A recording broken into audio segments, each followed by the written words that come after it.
Alright guys, so we're going to do something a little bit today. This is going to be a bit of a test as well as a experiment to let you know.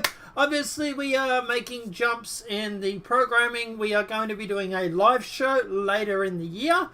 Once my internet gets upgraded, maybe even beforehand, depending. But yeah, what we're going to do is go through today and just do a test, basically going through and showing you what it looked like and how the show will progress. Obviously, normally with this, mostly we hope that Satellite will be in, obviously depending on his availability and whatnot, but for today he's currently AFK, so I'm just going to go through, do this on my own and show you basically what it'll be. So this would be where I would cut to the intro, which I haven't done yet. I'm working on that, but let's keep going. So, first story for the day, guys. Obviously, what we're going to be covering today is we're going to be covering offended Muslims who are very pissed off at Nike. Fox promotes Microsoft's NewsGuard because, you know, censorship is a good thing. Roger Stone, FBI stormed my house with more force than it was used on Bin Laden. Conservatives in an uproar after Nancy Pelosi trying to do a power grab for Congress, or the House. Planned Parenthood makes a sex info chatbot that targets children. Well, it's not entirely accurate, but you know the idea. Cemetery invites public to fund for veteran who died alone. Boy, did they show up. And FBI federal court refused to unseal documents justifying raid against unreported Clinton Foundation whistleblower. And also the last thing is a terrorist who targeted Americans takes over the Mexican cartel on Texas border. And cut to the intro, which I haven't done. So that's how it would start. Would be the first 5 minutes or so, or 3 minutes or 2 minutes would be me explaining what's in the rest of the story. So you know what we're going to be covering today. And let's just jump straight into the first story. Offended Muslims to ban Nike remove Allah shoes. Thousands sign petition claiming design looks like word for Islamic God. Okay, I can sort of maybe see that, but you're sort of leaving out the points on either side that sort of looks like something else. I don't know. Thousands of offended Muslims have signed a petition demanding that Nike removes blasphemy and offensive shoes that they claim has Allah inscribed on the sole. Just makes me want to go out and buy them now, doesn't it? They claim that the logo on Nike's Air Max 207 trainers resembles the word Allah in Arabic script, which would surely be trampled, kicked, and became soiled with mud or even filth. Makes me want to go to a pig abattoir. The resemblance is minimal, but the 6,000 people have signed a petition which asserts it is an outrageous and appalling of Nike to allow the name of the God on the shoe. This is disrespectful and extremely offensive to Muslims and insulting to Islam. Islam teaches compassion, kindness, and fairness towards all. Unless you happen to be trans, gay, against Allah, don't believe in the religion, eat bacon, or any of the other reasons why they want to kill you. But no, hey, it's completely fine. It's compassion, right? The petition demands that Nike recalls the shoe and all products with the design logo resembling the word Allah from worldwide sales immediately, while also calling for the strictest scrutiny of products before they enter the market. Because we're offended, we're going to tell you what you can and cannot make. Right. I know where I'll tell them where to go with this, but anyway. This is just the latest example of Muslims becoming outraged over more depiction of the word Allah.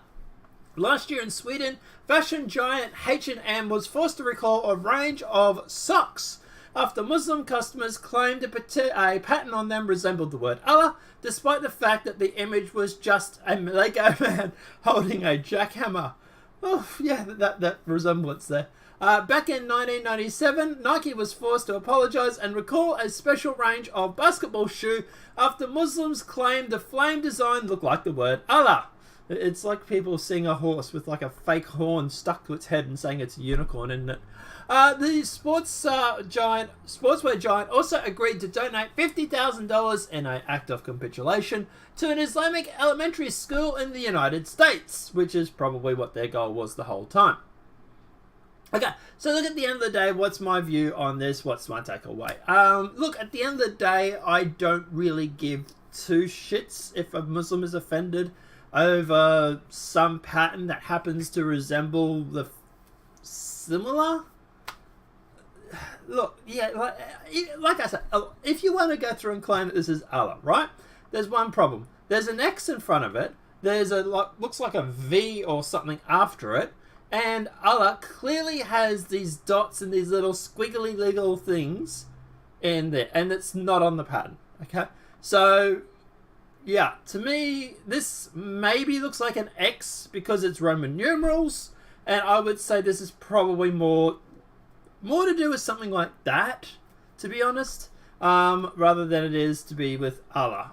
Look, at the end of the day, obviously, it's benefited the Muslim outcry because they got $50,000 off Nike for benefiting it.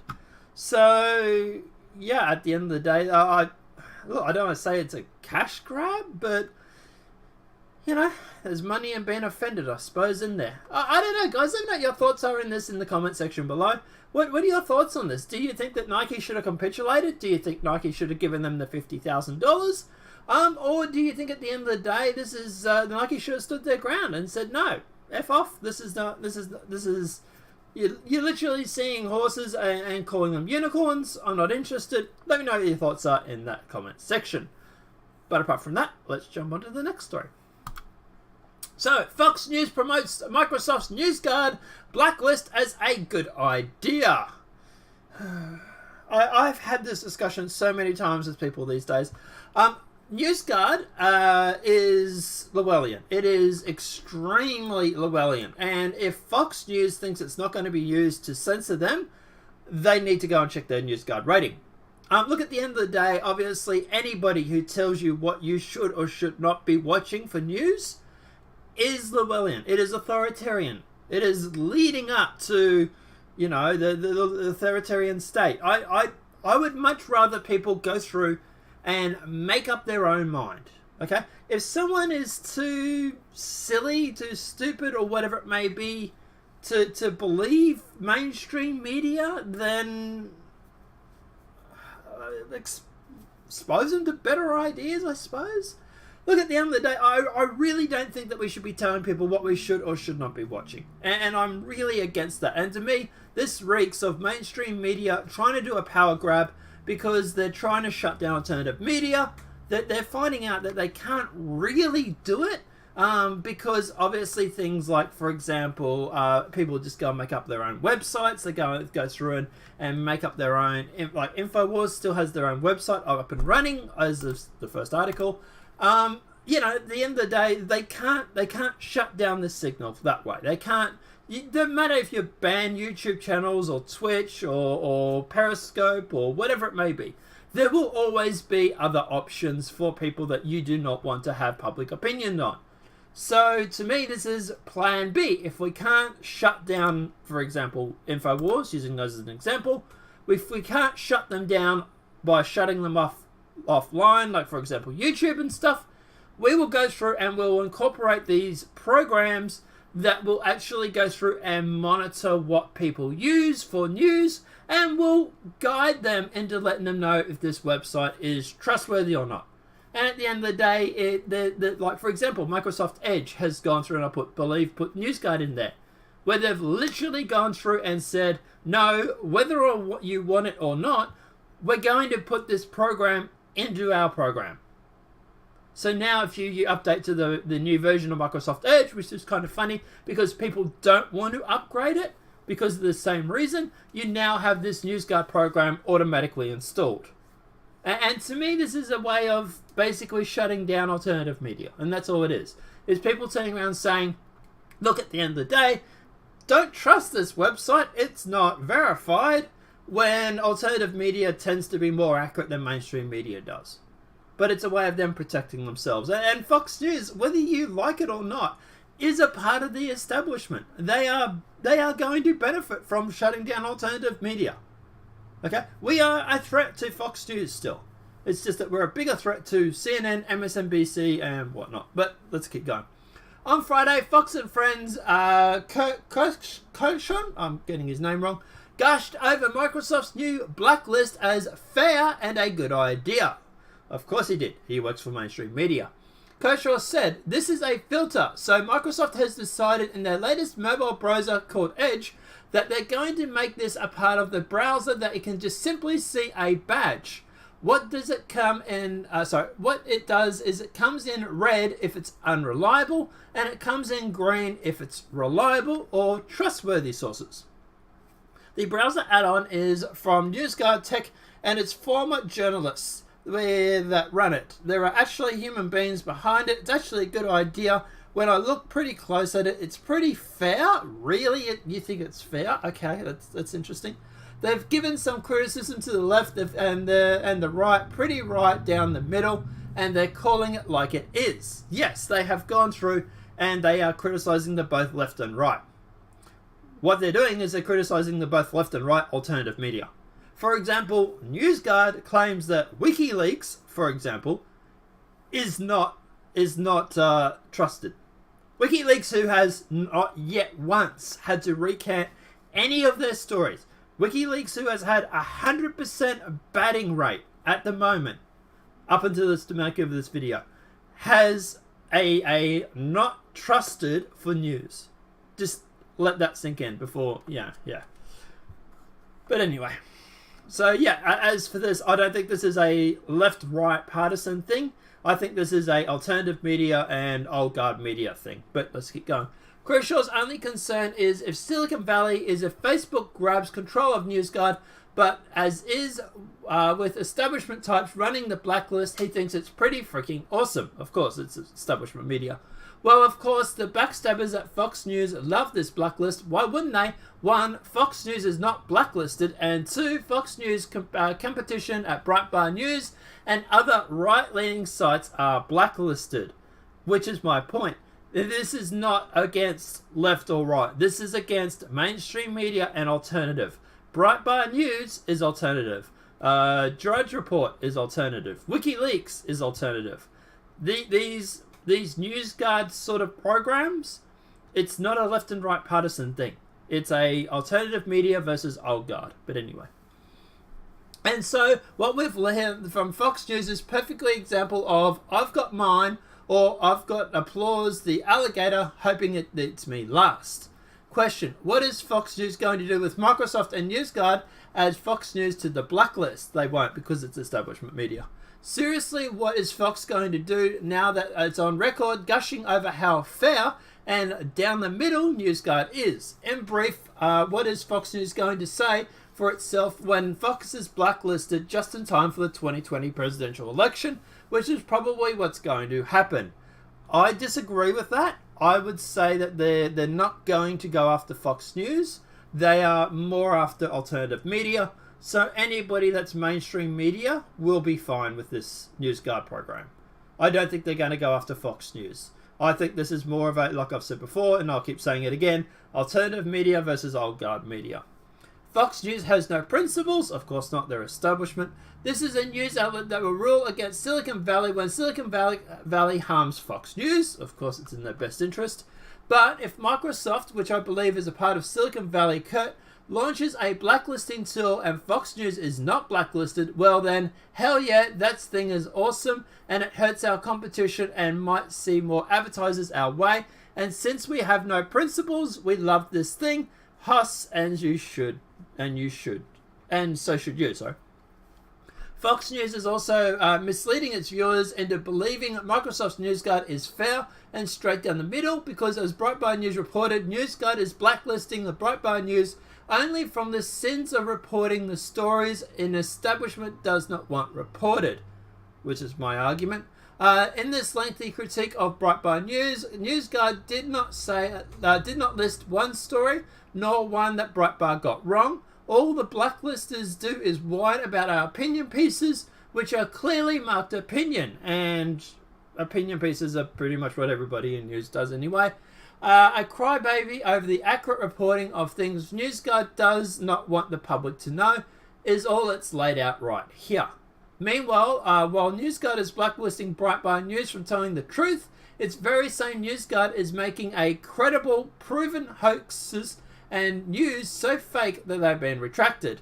You think I'm kidding? Read this. Behold, NewsGuard's mighty green checkmark informed readers that the First Lady Melania Trump was an alien.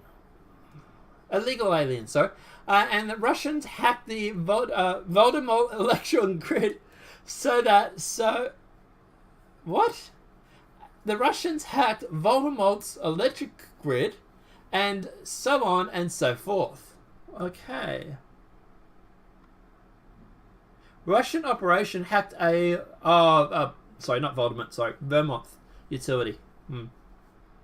Yeah, it was undocumented worker model in 1996. I don't know if that's true or not. Microsoft's NewsGuard is nothing less than a hoax site with two functions. One, as you can see in the Google search screen above, NewsGuard marks as credible the grossest lies about President Trump. So this is all about misleading voters in 2020. Two, NewsGuard wants suckers advertising into believing it's credible and means to starve the publications like Breitbart News that dare to report accurately stories an establishment does not want you to report, which is my argument. No decent American is okay with any kind of central authority backed by a multinational corporation like Microsoft abusing its power to publish blacklists. But if you watch the video, they will see the pathetic suck-up that is Fox News lapping up the establishment, throws it away while selling out the rest of us. And like I say, guys, I think this is more about the fact that it's alternative media versus New Guard or Old Guard media. And that's why I reckon they've gone through and they've given Fox Green the green check mark, but Breitbart they haven't. This is more about that. Alright, so next story. FBI, Roger Stone. FBI stormed my house with more force than was used on Bin Laden or El Chapo. Monday, Roger Stone spoke with reporters about his arrest early Friday morning, saying the great force was used to arrest him was used to take down Bin Laden than El Chapo. Stone said how it went down was raw abuse of power because of a CNN report was able to film his arrest. And it's really weird how CNN keep moving the goalposts as to why they were there. But anyway, it's frustrating, Stone outlines, it's a raw abuse of power in the fact that CNN reporter was allowed to film my arrest when the street was sealed off, and the fact that the CNN producer in question is a former assistant to James Comey at the FBI and formerly worked for the FBI. That was something I was going to get into, actually. So according to this information digging up on this reporter, apparently he is a ex-FBI worker and actually worked for James Comey. This is a guy that, quote, decided to use his judgment and to go and to look at Roger Stone's house. Look, is it possible that he went through and he had a gut decision to do this? Sure. But CNN's gut decisions don't tend to be very accurate, and I'm finding it really, really weird they just happened to hit the nail on this head because me points. So, you know, like, how can they go through and get this right, but things like the Covington kids and stuff like that, they get so horribly, horribly wrong. So I don't think it's a gut decision. I really do think that they were tipped off. Maybe not by someone directly in the FBI, but someone that works for the FBI or a friend or someone that worked for the FBI turned around and said to CNN, hey, you should go and check out Roger Stone's house. Take a camera crew.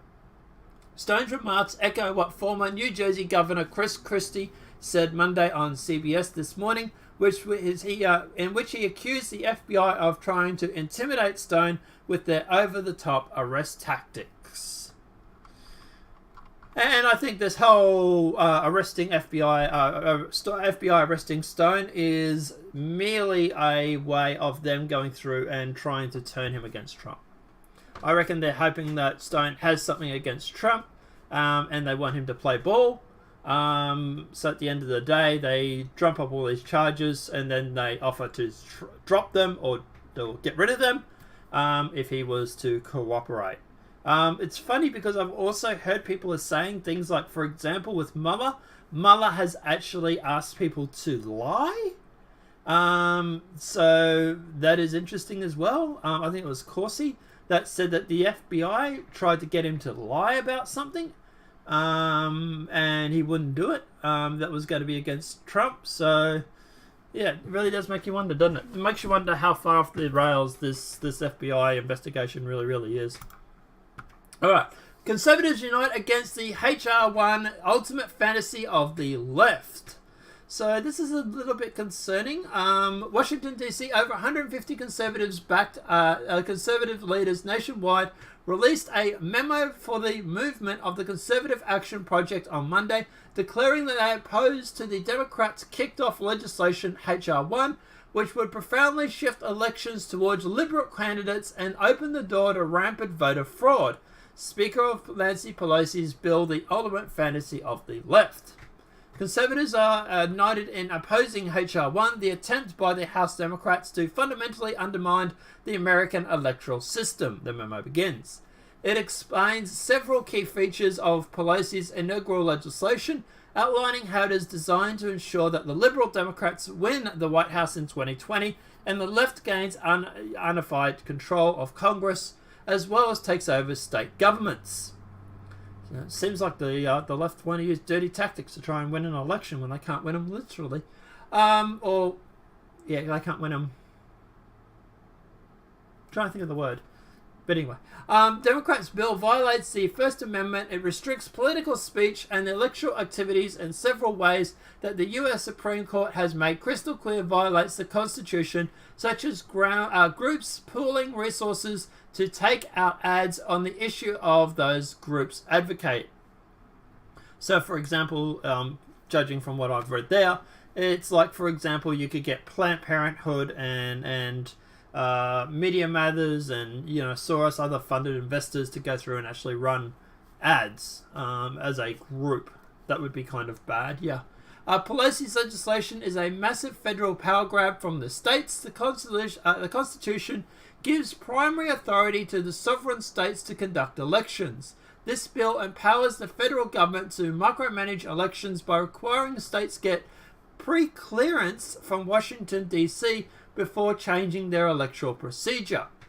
HR1 also mandates countless millions of taxpayers' dollars to be given to candidates for their campaigns, requiring citizens to fund candidates who citizens actually oppose for office.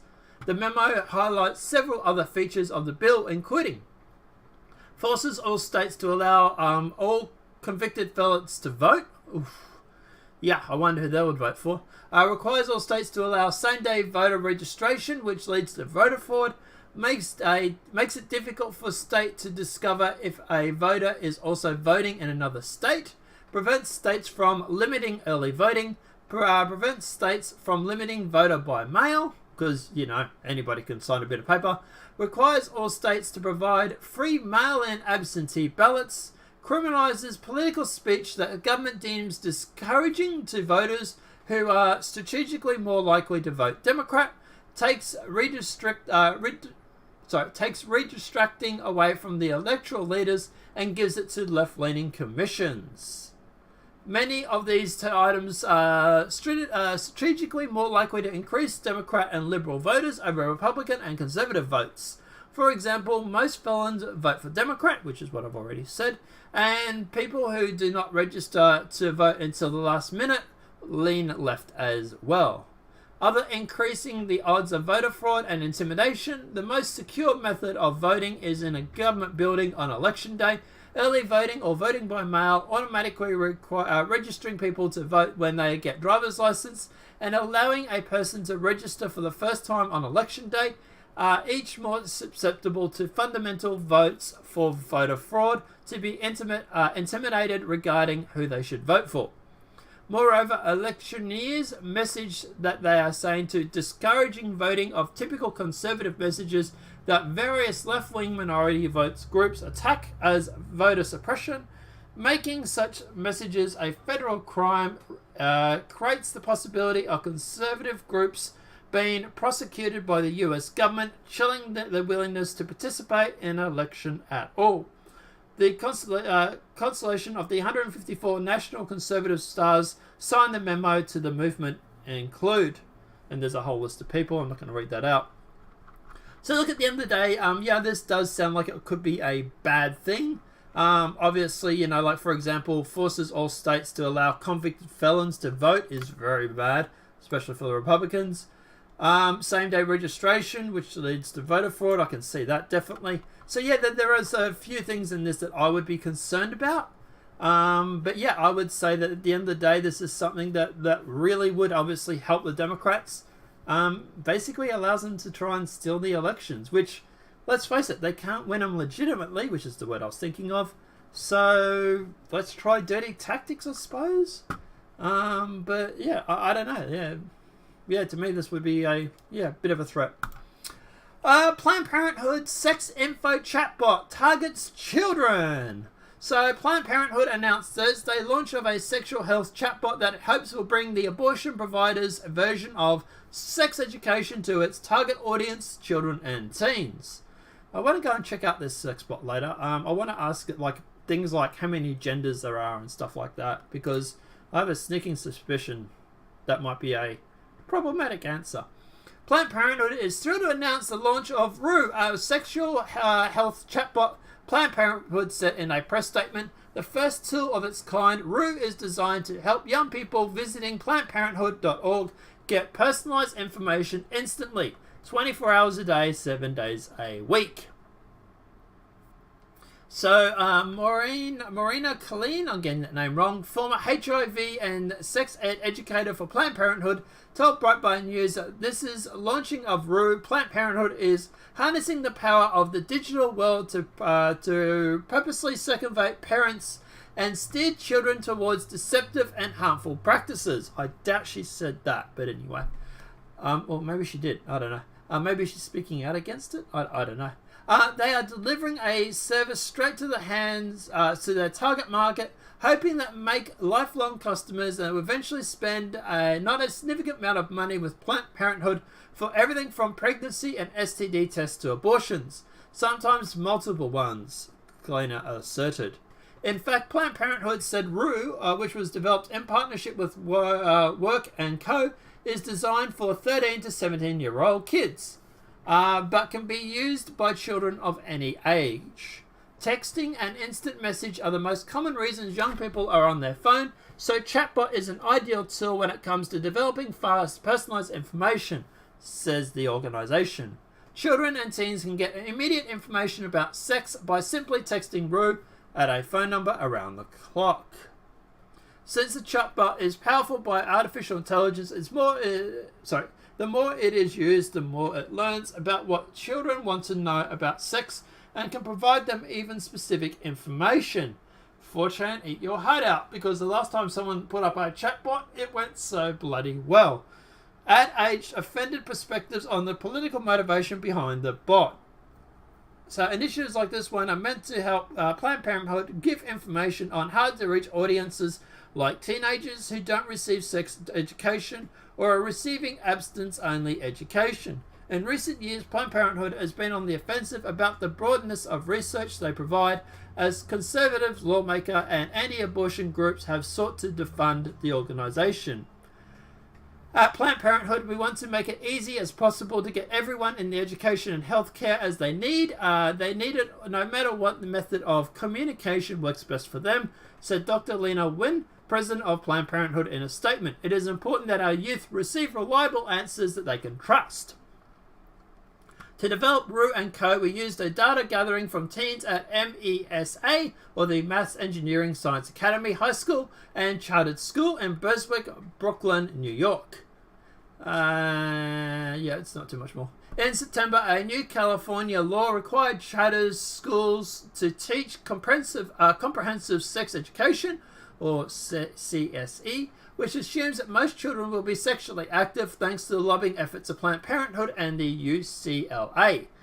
I get worried when they start forcing kids to learn about sex at school. I want to know what grade that is, because it doesn't say. At the time, Shane told Breitbart News that she views Planned Parenthood's sex education strategy as very similar to how pedophiles prepare children for them to have sex with them. You break down their national inhibitions. Klein explained one of the first exercises in the comprehensive sex education, and you see this across the board at all comprehensive sex education courses that you'll find any public school, is that you'll start to try and break the ice by asking kids to tell you all the slang words they know about sex or body parts. And they giggle and they're nervous, and you can tell them that they're inhibited. But they start to break down that barrier, those inhibitions. In a video produced in 2017 and then there were none, the organisation that helps abortion workers leave their jobs, Clean, who worked as a HIV health educator at Planned Parenthood of Texas, New Mexico, said Planned Parenthood instructs its workers, parents are barriers to service. Oof. And we don't want parents involved. Planned Parenthood, again, is very aggressive, Klein said in the video. They are the sales team and they want to make money. They want to be as many customers as possible. Look, at the end of the day, obviously, kids learning about sex, obviously, depending on their age, I'm generally against. I don't like the fact that Planned Parenthood thinks that parents are barriers. That, to me, is kind of predatory, I suppose. And look, yeah, I do think that Planned Parenthood does definitely make some money off this whole teaching kids about sex. The more kids have sex, obviously the more kids are going to go to Planned Parenthood, whether it be for abortions or the pill or condoms or whatever it may be. They are obviously going to benefit from it. So at the end of the day, yeah, I would say that the reason why they're putting up this thing is a marketing ploy. Is anybody surprised it's Planned Parenthood? But yeah. Last story. Cemetery invites public to fund for veteran who died alone. Boy, did they show up. The Central Texas State Veteran Ceremony was unable to locate any family members to attend services for veteran Air Force veteran named Joseph Walker. So staff members charged with the organizing his funeral made a public plea for attendance.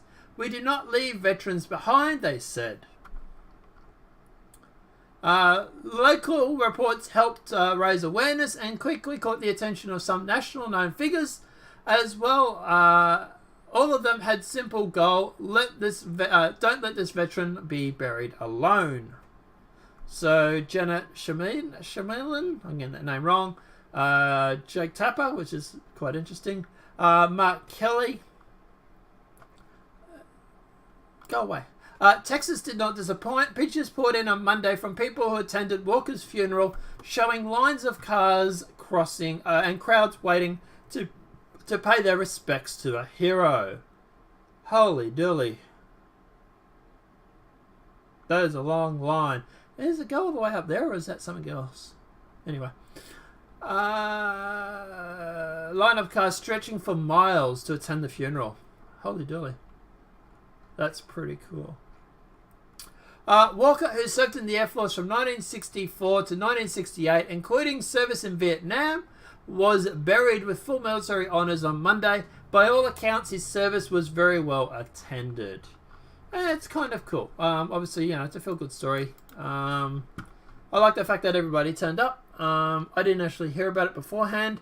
But yeah, definitely really, really cool. Federal court refuses to unseal documents justifying FBI raid on reported Clinton Foundation whistleblower. I wonder why.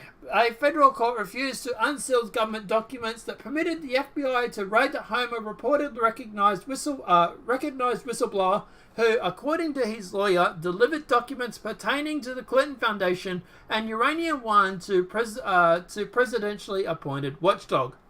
The U.S. District Court of Maryland's Chief Magistrate Judge Beth P., a Clinton appointee, also sealed her justification for keeping the documents sealed in a secret single-page December 20th order.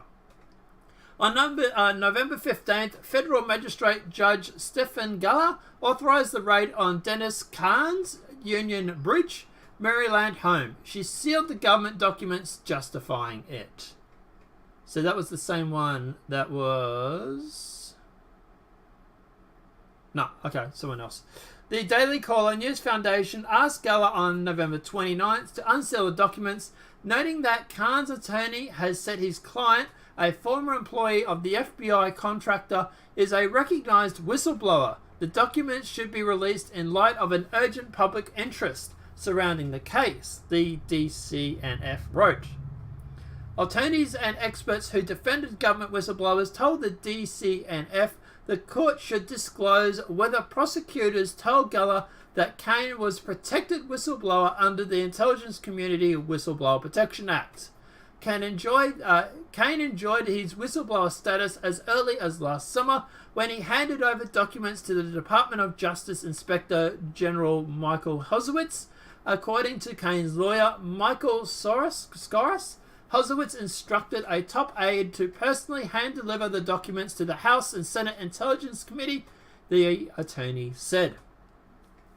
The documents reportedly showed that federal officials failed to investigate potential criminal activity regarding the Clinton Foundation at Rosneft, a Russian company that purchased uranium-1.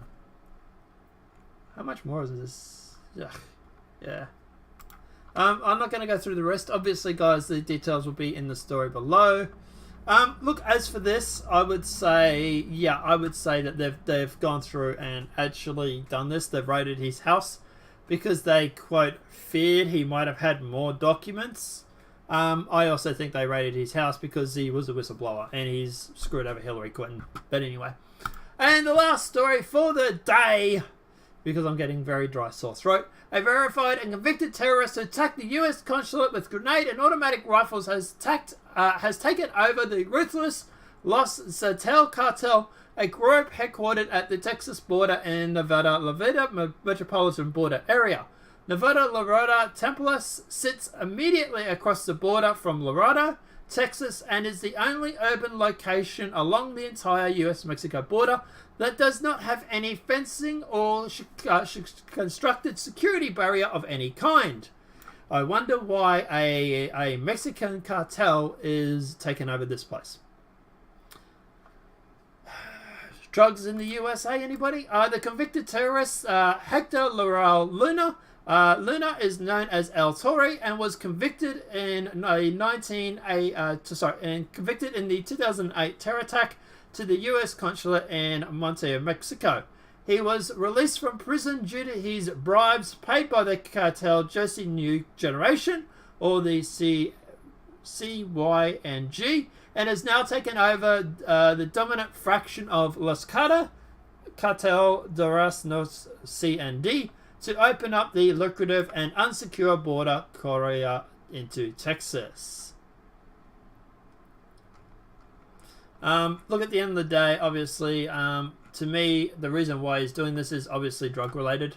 I presume he wants to go through and use that low border crossing for security to get drugs into America where he can sell them. And that's what I think this is all about. It's about drugs getting across the border back and forwards. So yeah, I would say that's probably the reason why he's taken it over. It's more of a strategic thing. But guys, let me know your thoughts are in the comment section in the comment section below about any of these stories that we covered today. Let me know your thoughts are about this new format. Do you like it? Do you hate it? Do you prefer the stories to be individual? Obviously, when the stories are like this, we do get to cover more of them, which is why this video is going to be wrapping up at around 40 minutes. But yeah, let me know what your thoughts are in the comment section below. Apart from that, guys, obviously the video has been helpful. Please smack a like. If you're new to the channel, welcome and subscribe. Apart from that, guys, I'll see you in the next demonetized video from YouTube. Have a great day and enjoy.